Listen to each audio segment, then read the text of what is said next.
안녕하세요. 책 읽어주는 남자 채널 북스입니다. 오늘 소개드릴 책은 프로젝트 헤일 메리라는 제목의 책이고요. 저자는 앤디 위어, 출판은 RH 코리아입니다. 외계인의 존재, 외계인의 존재에 대한 그 의문은 과학계를 넘어서 지구상의 모든 사람들이 뜨겁게 토론하는 아주 핫한 주제입니다. 현 지구인의 기술 수준으로는 그 여부를 정확하게 알 수 없기 때문에 꽤 오랫동안 여전히 논란의 주제로 남을 것 같습니다. 그럼에도 불구하고 근래 과학기술의 빠른 발전 속도에 힘입어서 머지않아 아마도 화성으로 인류가 넘어가서 그 이주를 위한 전진기지를 건설하는 그런 프로젝트가 진행될 거라고 예상이 됩니다. 공상과학 소설 속에 SF적인 그런 상상이 아니라 일론 머스크를 비롯한 여러 사람들이 실제로 추진하고 있는 일입니다. 그 정말 대단한 역사의 시점에서 우리는 몇 차례의 로켓 발사 실험을 목격하기도 했습니다. 지구에서 가장 가까운 행성인 화성에 정착한다는 상상력을 아주 잘 구현한 영화가 있는데 마션이라는 작품입니다. 화성에 인류가 정착하는 그런 시도를 그린 영화인데 꽤 인상적이고 재미있는 작품입니다. 이 소설 프로젝트 헤일 메리는 바로 그 마션의 작가가 쓴 최신작이라고 할 수 있습니다. 이 소설 프로젝트 헤일 메리는 무려 700페이지 정도에 달하는 분량의 SF 공상과학 소설입니다. 사실 재미있는 영상도 한 1, 2분 넘어가면 잘 보지 않는 그런 숏폼의 시대에 살고 있는데 이런 분량의 700페이지의 두꺼운 책이 과연 성공할 수 있을까 싶기도 하지만 중요한 건 길이가 아니라 내용입니다. 좀 구태의연한 표현일지는 모르겠지만 첫 장을 넘기는 순간 마지막 장을 덮을 때까지 내려놓을 수 없는 책이라고 소개해드리고 싶습니다. 이 700페이지라는 꽤나 많은 분량이 부담스럽지 않을 정도로 빠져들어서 아주 푹 빠져서 읽을 수 있는 재미있는 이야기입니다. 특히 제일 처음에 첫 장면 앞부분에 낯선 우주선에서 깨어나는 그 장면은 굉장한 궁금증과 몰입감으로 아주 압도적이라고 소개를 드리고 싶고요. 여기가 도대체 어딘지 아무런 기억이 들지 않고 몸에는 이상하게 힘이 하나도 들어가지 않고 막 그런 상황입니다. 그리고 2 더하기 2는 무엇입니까? 이걸 계속 물어보는 인공지능 컴퓨터의 목소리. 그리고 이름이 뭐냐고 물어보지만 도무지 생각이 나질 않습니다. 그리고 근처에는 이미 오래전에 사망한 것으로 보이는 동료들의 시체가 있습니다. 정신이 들면서 느껴지는 무언가 이상한 중력의 차이. 이유는 알 수 없으나 자신이 아주 과학적으로 비상한 머리를 가지고 있다는 것도 깨닫게 됩니다. 그리고 어쩌면 여기는 지구가 아닐지도 모른다. 이런 사실을 깨닫게 됩니다.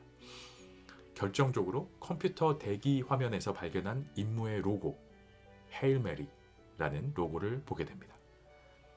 본문 중에서 이 부분을 발췌해서 읽어봐 드리겠습니다. 임무 로고다. 나는 나사 다큐멘터리를 하도 많이 봐서 이런 문양을 보기만 해도 한다. 둥근 모양의 바깥쪽에는 흰 글자가 들어간 푸른 고리가 둘러져 있다. 위쪽 전체를 가로질러 헤일 메리라는 글자가, 아래쪽에는 지구라는 글자가 적혀 있다. 이 우주선의 이름과 기항지다. 이 우주선이 지구가 아닌 어딘가에서 발사한 우주선일 거라는 생각은 안 해봤지만 뭐 그래, 아무튼 이제야 내가 타고 있는 우주선의 이름을 알게 된 것 같다. 나는 헤일 메리. 절망적인 상황에서 아주 낮은 성공률을 바라보고 적진 깊숙이 내지르는 롱패스를 뜻하는 미식 축구 용어. 버저가 울리는 순간에 득점할 것을 노리고 먼 거리에서 던지는 슛을 뜻하는 농구 용어이기도 하다. 옴기니. 헤일 메리호에 타고 있다. 네, 이런 부분입니다. 이 헤일 메리라는 단어가 어떤 뜻인지도 옴기니의 그 각주로 붙어 있는 부분인데요. 이 이야기의 주인공은 아스트로파지라는 외계 물질로 인해서 멸망하게 된 지구를 구하기 위한 그런 막중한 임무를 띠고 머나먼 우주로 향하는 중이었습니다.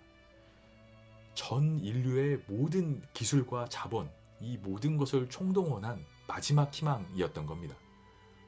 눈 떠보니 전 인류의 멸종을 막는 막중한 임무를 띈 인류의 마지막 희망, 이런 상황인 거죠. 아주 이 설정 자체가 재미있다고 생각이 되고요. 이야기의 시작을 이렇게 극적으로 해놓고 주인공의 기억이 서서히 돌아오듯이 이야기는 과거와 현재를 넘나듭니다. 지구에 어떤 일이 닥쳤는지, 주인공은 어쩌다가 인류의 유일한 희망이 되어서 이 머나먼 우주를 항해하게 되었는지, 마치 추리소설의 단서와 퍼즐이 맞춰지듯이 아주 탄탄한 이야기가 재미를 더합니다. 어쩌다가 이 평범한 중학교 과학교사, 이 주인공 그레이스가 전 인류의 운명을 짊어진 우주 비행사 최후의 3인에 들게 되었는지, 그 과정이 무척 재미있습니다. 여러 가지 과학적인 가설과 설명들이 특히 이런 것들을 좋아하는, 이런 주제를 좋아하는 이과생들, 공대생들에게는 또 다른 지적인 재미를 줄 것이라고 생각이 됩니다. 하지만 이런 과학 이론과 별개로 아주 흥미진진한 이야기입니다. 인류의 운명을 짊어지고 높은 확률로 자신은 죽게 될 자살 특공대 임무에 어떻게 주인공이 참가하게 되었는지, 이 부분이 밝혀지는 것은 또 굉장한 반전이고요. 여기에 영웅적인 주인공이 아닌 지극히 인간적인 주인공의 모습이 또한 매력적입니다. 본문 중에서 한 부분을 발췌해서 읽어봐 드리겠습니다. 이 소설의 분위기를 잘 느낄 수 있는 그런 부분이고요. 흥미로운 가설. 로키가 말한다. 하지만 에리드 중력, 지구 중력의 2배, 너랑 나랑 같은 지능. 나는 침대에서 일어나 앉는다. 장담하는데 우리 중력은 천문학적인 관점에서 봤을 때 거의 동일할 거야. 필요한 지능이 거의 같을 정도겠지. 지구의 100분의 1 정도 되는 중력을 가진 행성에서 온 생명체를 만나면 우리가 보기엔 분명 아주 멍청할걸? 가능함. 그가 말했다. 로키는 다시 장치를 만지기 시작한다. 다른 유사성. 너랑 나랑 둘 다 우리 사람들을 위해 기꺼이 죽으려 함. 왜? 질문. 진화는 죽음을 싫어함. 종족 전체로 봐서 좋은 일이잖아. 내가 말한다. 자기 희생 본능은 종 전체가 지속될 가능성을 높여줘. 모든 에리디언이 다른 이들을 위해 기꺼이 죽지는 않음. 나는 키득거린다. 인간들도 그래. 너랑 나랑 좋은 사람. 로키가 말한다. 그러게. 나는 미소 짓는다. 그런 것 같다. 네, 이런 부분입니다. 누군가랑 대화인데 그 대화의 상대가 지구인이 아닌 것 같죠. 네, 재미있는 부분이고, 이 이야기가 담고 있는 어떤 메시지나 자기 희생 정신, 인류의 인간의 이런 부분도 담겨 있는 부분이라 읽어봐 드렸습니다. 기본적으로는 이 이야기는 지구의 운명을 짊어진 아주 평범한 사람의 영웅적이면서도 또한 인간적인 서사시다라고 할 수 있습니다. 그런데 여기에 극적인 요소가 하나 더해지는데 방금 읽어드린 것 같은 지적인 외계 생명체와의 조우입니다.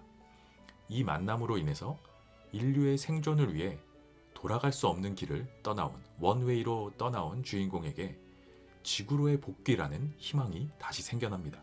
아주 극적인 반전인 부분이고요. 이 과정에서 지구인과 외계인의 우정이라는 또 흥미로운 이런 요소가 등장을 합니다.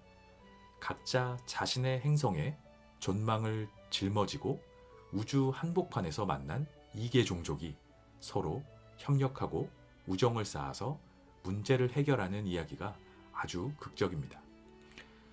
이 소설 프로젝트 헤일 메리는 이런 공상과학 소설입니다. 그런데 인간의 윤리의식과 자기희생, 인류의 이런 인문학적인 요소도 담겨 있습니다. 또 지구온난화가 지구의 멸망을 늦추는 단서가 된다, 이런 블랙 코미디도 담겨 있습니다. 여러 가지로 아주 재미있고 흥미로운 소설이지만 그냥 아주 너무 허무맹랑한 공상과학 소설이다, 라고만 치부할 수 없는 이유라고 생각이 됩니다. 인류는 사실 어쩌면 이미 환경 위기를 맞이하고 있습니다. 언제가 될지는 모르겠지만 다시 돌아올 수 없는, 돌이킬 수 없는 변곡점을 지나게 될 것입니다. 또 어쩌면 이미 인류는 그 변곡점을 지나버린 것일지도 모른다. 이런 생각도 듭니다. 그런 의미에서 이 소설은 SF지만 또 사실은 우리의 실제 이야기일지도 모른다. 언젠가 우리에게 닥칠 이야기일지도 모른다라는 그런 공감이 있는 이야기입니다. 본문 중에서 이런 부분을 짧게 읽어봐 드리겠습니다. 최근에는 아스트로파지 감염이 태양에서 너무 많은 에너지를 뺏어가는 바람에 자기 폭풍이 덜 일어나고 있어요. 끔찍하네요. 그녀가 말했다. 그렇죠. 지구온난화가 거의 역전됐다는 얘기 들으셨어요? 로켄 박사가 고개를 끄덕였다. 환경을 다루는 인간의 부주의가 이 행성을 미리 데워준 덕분에 우리에게 한 달이라는 시간이 생겼네요. 똥구덩이에 떨어졌는데 장미향기를 풍기며 나오게 된 셈이죠. 내가 말했다. 네, 이런 부분입니다. 지구온난화로 지구가 뜨거워져서 지금 지구에 닥친 위기는 반대로 지구가 차가워지는 위기거든요. 지구온난화 때문에 차가워지는 데 시간이 조금 더 걸려서 살아남을 수 있는 시간이 한 달이 더 생겼다. 그 한 달 동안에 우주로 나가서 해결책을 찾아내는 그런 프로젝트입니다. 저는 이 부분이 일종의 블랙 코미디다라고 생각이 들었고요. 앞서서 이야기한 것처럼 정말 재미있는 소설입니다. 이 마션의 작가가 세 번째로 쓴 장편 소설인데 마션하고도 유사한 결을 가지고 있는 좀 느낌이기도 했습니다. 그 마션에서도 그랬듯이 과학적인 상상을 통해서 인류의 현재와 또 인간의 본질을 조명하는 그런 이야기라고 생각이 됩니다. 요게 영화화돼서 이제 내년 봄에 26년 3월에 개봉을 하게 되는데 그 영화도 정말 기대가 됩니다. 하지만 그 전에 영화를 보시기 전에 꼭 소설을 읽어보시기를 추천드립니다. 일단 영화로 보고 나면 영화 속의 시각적인 장면들이 그 무한한 상상력의 잠금 장치가 되어버릴 것 같다라는 생각이 들었고요. 소설을 먼저 읽으면서 머릿속으로 상상했던 그 소설 속의 우주와 그리고 외계인 친구 로키, 또 로키의 우주선 이런 것들을 자신의 상상 속의 그림과 영화 속의 영상들과 비교해보는 것도 아주 큰 재미 요소가 될 것 같습니다. 700페이지의 분량을 두려워하지 말고 한번 읽어보시기를 추천드리는 아주 재미있는 소설입니다. 프로젝트 헤일 메리, 앤디 위어 지음, RH 코리아. 1. 2 더하기 2는 무엇입니까? 이 질문을 들으니 왠지 짜증이 난다. 피곤하다. 나는 다시 잠에 빠져든다. 몇 분이 지나자 다시 그 소리가 들린다. 2 더하기 2는 무엇입니까? 여성의 조용한 목소리에는 감정이 없고 발음은 지난번과 똑같다. 컴퓨터다. 컴퓨터가 나를 귀찮게 군다. 이젠 더 짜증이 난다. 내불도.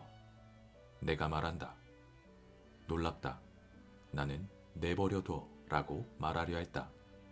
제법 합리적인 응답이라고 생각했으나 그 말을 할 수가 없다. 틀렸습니다. 컴퓨터가 말한다. 2 더하기 2는 무엇입니까? 실험을 해볼 시간이다. 인사나 한번 해볼까? 앉는세요. 내가 말한다. 틀렸습니다. 2 더하기 2는 무엇입니까? 무슨 일이지? 알아보고 싶지만 별다른 방법이 없다. 보이지가 않는다. 컴퓨터 소리 말고는 아무 소리도 들리지 않는다. 촉감조차 없다. 아니, 그건 아니다. 뭔가 느껴진다. 나는 누워있다. 몸 아래 부드러운 것이 닿아 있다. 침대다. 두 눈이 감겨있는 것 같다. 그리 나쁜 일은 아니다. 뜨기만 하면 되니까. 눈을 뜨려 노력해보지만 아무 일도 일어나지 않는다. 왜 눈을 뜰 수가 없지? 떠져라. 준비하시고 뜨세요. 떠지라고 젠장. 오, 이번에는 뭔가 실룩거리는 게 느껴졌다. 눈꺼풀이 움직였다. 그 움직임이 느껴졌다. 떠져라. 눈꺼풀이 천천히 올라가고 눈이 멀 정도로 강렬한 빛이 망막에 후끈 쳐들어온다. 으아!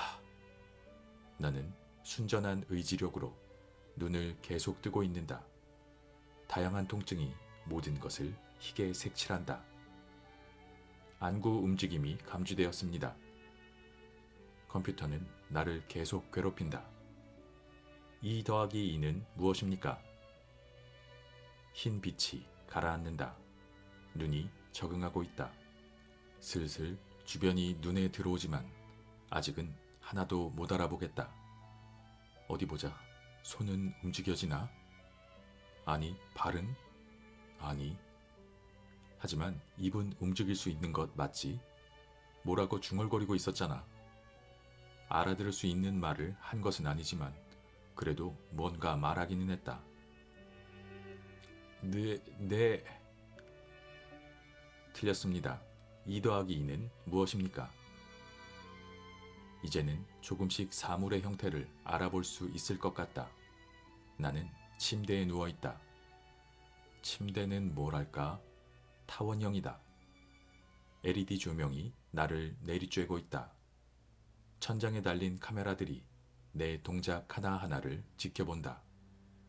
소름 끼치기는 하지만 그보다 훨씬 걱정되는 것은 로봇 팔들이다.